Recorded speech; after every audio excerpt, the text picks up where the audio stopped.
Hello guys, ഞാനിപ്പോൾ എൻ്റെ വീടിൻ്റെ അടുത്തുള്ള ഒരു അമ്പലത്തിലാണ്. ശ്രീ അർദ്ധനാരീശ്വര ക്ഷേത്രം എന്നാണ് പേര്. ചിലർക്കൊക്കെ അറിയുന്നുണ്ടാവും. അപ്പോൾ ഞാൻ പോയി കാണിച്ചു തരാം.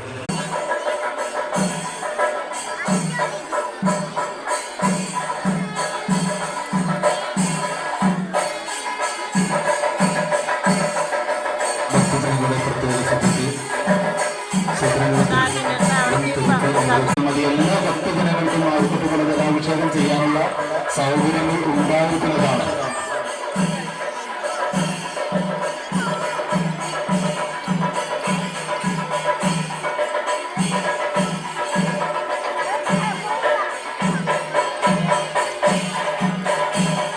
ഭക്തജനങ്ങൾ ക്യൂവിൽ നിൽക്കുമ്പോൾ ഇന്നത്തെ വീഡിയോ ഇത്രയേ ഉള്ളൂ. അടുത്തൊരു വീഡിയോ ആയിട്ട് ഇനി വീണ്ടും കാണാം. വീഡിയോ ഇഷ്ടപ്പെട്ടാൽ സബ്സ്ക്രൈബും ലൈക്ക് ചെയ്യണം. ബൈ.